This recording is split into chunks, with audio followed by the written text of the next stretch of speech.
Shalom saudara yang dikasih dalam Tuhan. Sukacita bagi saya dapat kembali menyapa setiap umat Tuhan. Dimanapun Bapak Ibu Saudara berada, tentunya masih bersama program Bible and Coffee. Kita rindu terus hidup dituntun, diarahkan oleh firman Tuhan.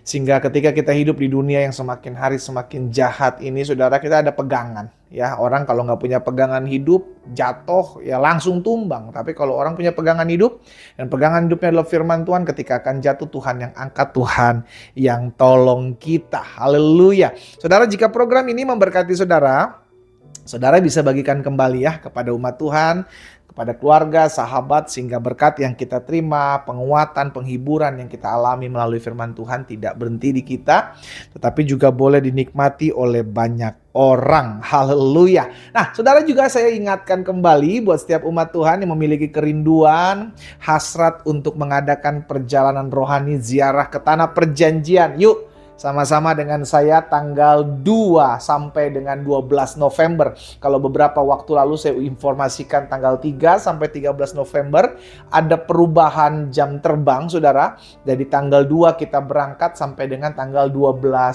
November, 10 hari tahun 2026. Selama 10 hari sudah dikasih dalam Tuhan. Dan Bapak Ibu yang mau informasi hal ini, Bapak Ibu bisa menghubungi saya di 08135607 8506. Saya berdoa dalam nama Yesus, setiap umat Tuhan yang memiliki hasrat kerinduan untuk memijakan kakinya di tanah yang berlimpah susu dan madunya yang Alkitab katakan ini, maka terjadi sesuai dengan imanmu ya. Haleluya, haleluya. Kita berdoa, kita datang sama Tuhan. Tuhan, terima kasih buat hari yang dahsyat, hari yang luar biasa, hari di mana kami melihat keberkatan Tuhan, pertolongan Tuhan yang tidak pernah berkesudahan dalam hidup kami. Saat yang indah ini kami juga akan merenungkan firman-Mu. Roh Kudus kiranya tuntun kami, ajar kami dengan hikmat-Mu sehingga kami mengerti akan kebenaran yang memerdekakan kami. Bersabdalah, di dalam nama Tuhan Yesus Kristus kami berdoa. Haleluya. Amin, amin, puji Tuhan. Saudara dikasih dalam Tuhan, apapun yang terjadi dalam kehidupan kita, kalau yang selalu kita ingat adalah Tuhan pernah tolong saya, maka kita punya pengharapan. Kalau yang kita ingat adalah Tuhan pernah tolong saya, maka kita nggak gampang menyerah. Kenapa? Karena firman Tuhan mengajarkan kepada kita, Tuhan Yesus tidak berubah, dahulu, sekarang, dan selama-lamanya. Dengan kata lain, pertolongan Tuhan yang Tuhan nyatakan beberapa waktu lalu dalam hidup kita juga akan Tuhan nyatakan dalam kehidupan kita di hari ini, dan juga akan Tuhan kerjakan dalam perjalanan kita di hari-hari ke depan. Karena Yesusnya tidak berubah. Iya kan? Itu kalau kita ingat ketika Tuhan tolong kita. Makanya ketika kita punya pengalaman hidup bersama dengan Tuhan, ditolong Tuhan, dibela Tuhan, jangan pernah kita lupakan itu, saudara. Ya.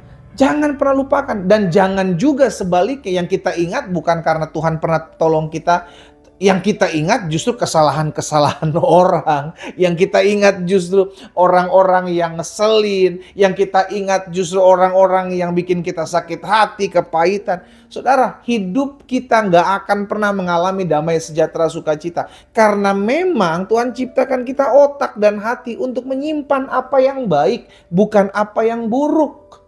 Ya, makanya firman Tuhan katakan jaga hati dengan segala kewaspadaan, sebab dari sana terpancar kehidupan. Hati kita taruh jangan hal-hal yang buruk, jangan negatif. Demikian pula pikiran kita, apa yang baik, apa yang manis, apa yang sedap didengar, apa yang patut dipuji, pikirkanlah semuanya itu. Jadi baik hati maupun pikiran kita, Tuhan mengajarkan melalui firman-Nya untuk menyimpan hal-hal yang baik, saudara. Ya. Karena kalau sampai hal-hal yang busuk, hal-hal yang bau, hal-hal yang gak enak, hal-hal yang buruk, yang negatif yang kita simpan, dampaknya akan ada di dalam kehidupan kita. Nah, makanya hari ini Tuhan ajarkan kita dalam firman Tuhan dalam Keluaran 13 ayat yang ketiga. Saudara perhatikan, ketika umat Tuhan keluar dari tanah Mesir, maka Tuhan bilang melalui Musa, Tuhan ingatkan kepada umat Tuhan, berkatalah Musa kepada bangsa itu, peringatilah hari ini. Hari kapan? Hari di mana kamu keluar dari Mesir, dari rumah perbudakan, karena dengan kekuatan tangannya Tuhan telah membawa kamu keluar dari sana. Sebab itu tidak boleh dimakan sesuatu pun yang beragi. Jadi Tuhan melalui Musa mengingatkan kepada umat Tuhan, ingatlah hari ini. Apa yang terjadi hari itu? Hari di mana kamu keluar dari Mesir. Hari di mana kamu dibebaskan dari perbudakan. Hari di mana tangan Tuhan membawa kamu keluar di sana. Ingatlah pertolongan Tuhan. Hari-hari ini apa yang kita ingat, saudara? Kalau yang kita ingat hari-hari ini adalah apa yang mengecewakan kita. Kalau hari-hari ini kita ingat adalah apa yang melukai hati kita.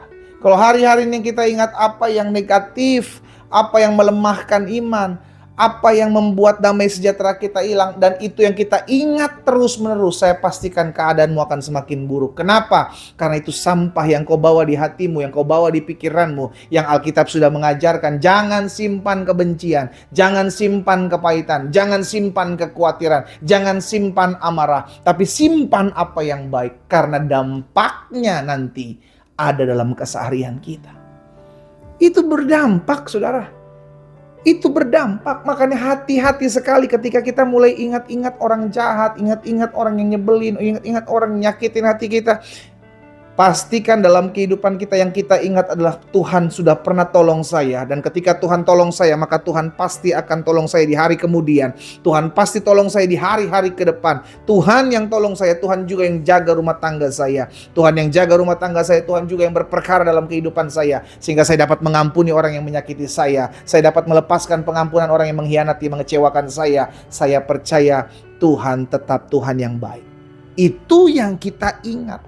Karena pada dasarnya pikiran kita, hati kita adalah pusat di mana peperangan. Sikap orang kepada saudara dan saya, perbuatan orang kepada saudara dan saya, perkataan orang kepada saudara dan saya tidak bisa otomatis masuk dalam pikiran dan hati kita. Nggak bisa. Yang memutuskan itu ada di hati dan pikiran kita, ya kita sendiri. Kita sendiri, saudara. Dan tahu saudara, orang yang kita benci, orang yang kita nyakitin kita, orang yang rugiin hidup kita, asik tidur dengan nyenyak, asik jalan-jalan ke luar negeri, kita menderita. Mikirin orang yang nyakitin kita, mikirin orang yang membenci kita, mikirin orang yang ngerugiin hidup kita, karena kita yang menaruh itu dalam diri kita. Itu sama aja kayak kita minum racun dan beranggapan orang lain yang mati. Tapi hari ini kita diingatkan, jangan ingat itu, jangan kotori pikiranmu, hatimu, ingatlah akan kebaikan Tuhan. Makanya Tuhan ajarkan kepada umatnya melalui Musa, ingatlah hari ini, hari di mana kamu keluar dari tanah perbudakan, hari di mana tangan Tuhan yang kuat membawa kamu keluar dari sana. Ingat hari ini. Kenapa kita perlu ingat? Yang pertama, karena kita tahu Tuhan yang tolong kita kemarin, adalah Tuhan yang sama yang menolong kita di hari kemudian. Karena kita ingat, oh kemarin Tuhan tolong saya, maka besok Tuhan tolong saya. Kenapa kita perlu ingat? Karena ketika kita ingat akan kebaikan Tuhan, ingat akan pertolongan Tuhan, ingat di mana ketika Tuhan membela kita, kita akan tetap hidup dalam pengharapan. Pengharapan itu kita berkata, oh Tuhan kemarin bisa membela hidup saya, bisa sertai saya, bisa memampukan saya melewati masa-masa COVID, bisa memampukan saya untuk melewati masa-masa sukar. Maka hari ini pun saya pasti bisa lewati. Itulah pengharapan, sekalipun kau belum lihat jalan keluar. Itulah pentingnya kenapa kita perlu mengingat kebaikan Tuhan, saudara. Makanya sangat amat mempengaruhi apa yang kita taruh dalam pikiran dan hati kita. Membuat kita lemah atau membuat kita kuat, membuat kita hidup dalam pengharapan atau membuat kita hidup dalam kehancuran. Tergantung apa yang kita ingat. Dalam pikiran dan hati kita itu yang kita taruh. Hari ini saya ajak setiap kita umat Tuhan melalui program Bible and Coffee. Ayo, keputusanmu apa yang kamu ingat. Jangan ingat-ingat kekurangan pasanganmu, Pak. Jangan ingat-ingat kekurangan suamimu, Bu. Setiap orang punya kekurangan, setiap orang punya keterbatasan. Ingatlah akan kebaikannya. Ingatlah juga akan kebaikan Tuhan, pertolongan yang Tuhan sudah buat dalam kehidupan kita. Maka hidupmu akan semakin kuat, hidupmu akan semakin semangat, dan hidupmu akan tetap tinggal dalam pengharapan. Kita akan berdoa, kita datang sama Tuhan. Bapa, terima kasih Tuhan, buat hari yang dahsyat, hari yang luar biasa, hari di mana kami melihat pertolongan dan anugerah Tuhan nyata sempurna bagi kami. Hari ini kami mendengarkan firman-Mu, biar firman termaterai dalam hati kami. Mulai hari ini hamba berdoa dalam nama Yesus, jika Tuhan dapati ada umat-Mu yang mendengarkan firman Tuhan saat ini, namun mereka masih mengingat sesuatu yang tidak baik, menaruh dalam hati dan pikiran mereka sesuatu yang melemahkan mereka. Hari ini Tuhan jamah, Tuhan pulihkan, sehingga hari ini menjadi titik di mana mereka hanya mau mengingat kebaikan Tuhan dan hidup memuliakan nama Tuhan. Hamba juga berdoa buat yang sakit, Tuhan jamah, sembuhkan, Tuhan pulihkan dalam nama Yesus. Oleh bilur-bilur-Mu mereka sudah sembuh. Terima kasih Bapa yang baik, terpujilah nama-Mu. Di dalam nama Tuhan Yesus Kristus kami berdoa. Haleluya. Amin. Kita nikmati kopi kita, saudara. Haleluya. Tetap ingat kebaikan Tuhan. Tetap ingat waktu Tuhan tolong kita. Dan jangan engkau mengingat hal-hal yang membuat engkau semakin lemah. Jangan mengingat hal-hal yang membuat engkau semakin terpuruk. Masih ada Tuhan. Masih ada mujizat. Tuhan Yesus memberkati kita.